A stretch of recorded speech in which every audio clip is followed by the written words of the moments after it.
Hello everyone, welcome back to my channel nature seed and wisdom. ఈరోజు మన డైరీలో మరో కొత్త పేజీ తెరవబోతున్నాం. ఒక చిన్న సీతాకోక చిలుక మనకు జీవితం గురించి చెప్పిన అద్భుతమైన పాఠం తెలుసుకుందాం. ప్రియమైన డైరీ, ఈరోజు ఆకాశం కూడా సీతాకోక చిలుక రంగుల్లో మెరుస్తుంది. పువ్వులు చిరునవ్వులు చిందిస్తున్నాయి, ఎందుకంటే ప్రతి పువ్వుకి తన రాకే సంబరం. అప్పుడే ఎగురుతున్న సీతాకోక చిలుకను చూసి మా అమ్మని ఇలా అడిగాను, అమ్మ, సీతాకోక చిలుక అంత అందంగా మారడానికి ముందు ఎలా ఉండేది? అప్పుడు మా అమ్మ వెంటనే ఇలా అంది, అమ్మ, నువ్వు నమ్మవు తల్లి, అది మొదట ఓ చిన్న పురుగు మాత్రమే. నేల మీద నడుస్తూ ఆకులు మాత్రమే తింటూ గడిపేది. కానీ ఒకరోజు ఆ పురుగు తనలోని మార్పును అంగీకరించింది. దానంతట అదే ముగింపు అనుకున్నది. నిజానికి దాని జీవితానికి అదే ఆరంభమయ్యింది. అప్పుడు మా అమ్మని ఇలా అడిగాను, అమ్మ, అది ఆరంభమా? కానీ అది మగ్గంలో బంధించబడింది కదా?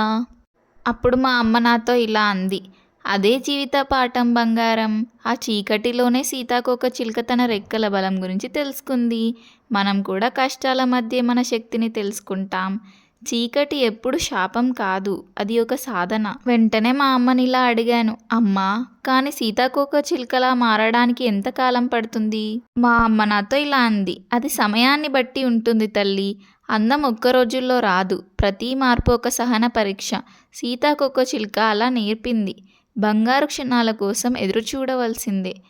అప్పుడు మా అమ్మని నేను ఇలా అడిగాను, అయితే ఆ బంధనాన్ని విడిచి బయటికి వచ్చినప్పుడు అది ఎలా ఉంటుంది? మా అమ్మ ఇలా చెప్పింది, అప్పుడు ఆ పట్టు తెగిన క్షణమే స్వేచ్ఛా జననం.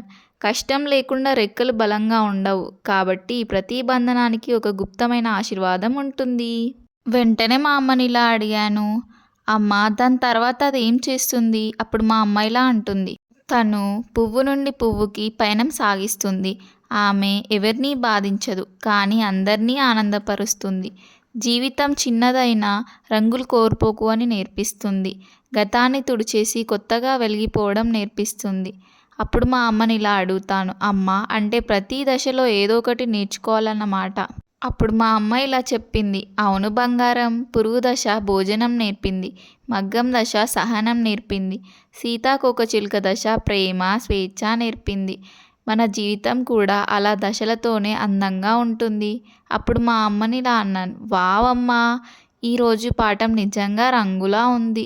మా అమ్మ ఎల్లప్పుడూ చెప్తూ ఉంటుంది, మార్పుకి భయపడవద్దు, అది నీ కొత్త రెక్కలు సిద్ధం చేస్తుందని సంకేతం. ఇది చెప్తున్నది ఎవరో తెలుసా? మీ సీతాకోక చిలుక.